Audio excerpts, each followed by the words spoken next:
Is this our introduction in the hardest problem of weight loss problem, psychology problem? Losing weight is 100 times easier if you are mentally prepared for it. This may sound elementary, but in my experience, most dieters quit their weight loss plan not because they feel hungry or have difficulty with the menus, but because of psychological reasons.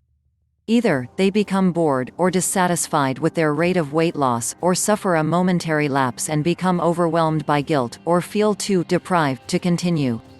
And then, in an attempt to explain their failure, many of them blame their diet plan, their domestic situation, or their congenital inability to lose weight.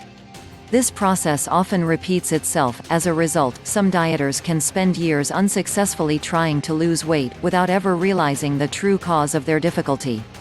Here are 3 common psychological problems we encounter when trying to reduce weight, along with some tips for how to overcome them. Problem 1. Not knowing how weight loss will benefit you. Whether we want to lose 20 or 220 pounds, we need to change our eating habits and perhaps several other lifestyle habits as well. Making these changes may not be difficult on day 1 of week 1 of our weight loss diet because our initial enthusiasm usually gives us sufficient motivation. But typically within 2 to 3 weeks, our new eating pattern starts to interfere with our regular lifestyle and, unless we are prepared for this, our desire to continue dieting will start to fade. Instead of seeing our diet as a passport to a better weight and shape, we see it as an obstacle and a burden. It becomes something we are doing because we must rather than because we want to. This is the first big emotional problem we encounter when dieting. To overcome this problem, we need to know exactly why we are trying to lose weight. We need a clear idea of how it will benefit us. Because only if we have a clear benefit to look forward to, will we be able to resist the temptation to revert to our previous bad habits. General benefits from having a leaner, lighter shape aren't powerful enough. We need a selfish, specific benefit, something we can visualize, that commands our attention. Maybe a beach holiday, or a dream outfit to wear for a specific occasion, or a new shape to show off at Thanksgiving. Whatever we choose, it must make noise inside our heads. Remember, the moment we start to feel that we have to do something, it becomes the enemy, like paying taxes, or cleaning out the basement, and our motivation flies out the window. In order to achieve lasting weight loss, we need to want it. Problem 2. Trying to be perfect. During my 24 years or so as a weight loss consultant and nutritionist, I've met perhaps 10,000 dieters in person, and communicated personally with another 100,000 over the internet. But so far I haven't met one single successful dieter who was perfect. On the contrary, most of my successful clients made tons of mistakes.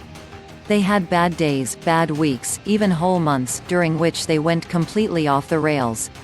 But none of this stopped them from succeeding in the end. Why not? Because they learned from their mistakes.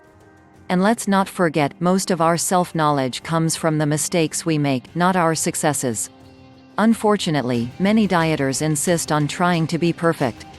As a result, when they do fall off the wagon, as they always do, they find it impossible to tolerate their failure, and become overwhelmed by guilt.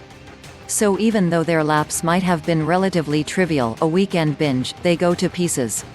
Because, as usual, it's the guilt that does the real damage, not the binging. The lesson is this. When dieting, don't waste time trying to be perfect. It only leads to increased guilt and failure. Instead, accept that you are going to make mistakes, and don't let them distract you when they happen. See them as a learning experience. For example, if you drink too much alcohol when dining out, and massively overeat, as a result, don't wake up the next morning in a fit of depression. Instead, savor your experience, and appreciate that you have made an important discovery, that too much alcohol makes weight loss more difficult. By reacting like this, you will avoid guilt and find it much easier to return to your diet. Problem 3. Treating your diet as race. Another common problem concerns the speed of weight reduction. Many dieters expect to lose weight very fast and are psychologically unprepared when their body refuses to behave in this fashion. If a week passes without any weight reduction, they become dispirited and start to lose interest. Unfortunately, like it or not, the human body is designed for survival, not appearance.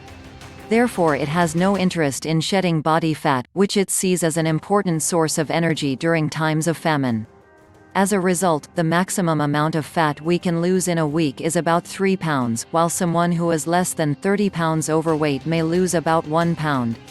Anything extra is likely to be a combination of water and muscle weight.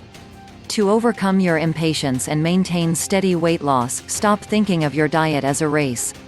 Instead, see it as a journey. This reduces anxiety and gives you more breathing space to settle into your new eating habits. I explain this in more detail on my wonderful weight loss forum, and most people find it a very beneficial approach. At the same time, avoid jumping on your bathroom scales every day, limit yourself to once a week. Checking your weight more often only encourages you to take a short-term view of things, which is not helpful. I realize that steady weight loss may not sound terribly attractive, but in my experience, the slower the weight loss, the longer it stays off. Furthermore, as stated above, if you lose more than 3 pounds a week, it won't be fat, it will be muscle or water. And while losing water is only temporary, and thus pointless, losing muscle will slow your metabolism and increase the risk of future weight gain. So when you start your next diet journey, just remember, there's no rush. Set yourself a realistic weight loss goal and let nature take its course.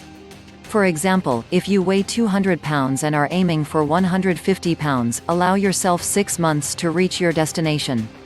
And if it takes a little longer, so what? I mean, what do you lose? These 3 psychological problems account for a huge number of diet failures.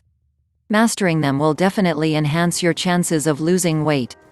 So before you embark with all your customary enthusiasm on yet another new diet, set aside some time to think through these issues and then watch the pounds disappear.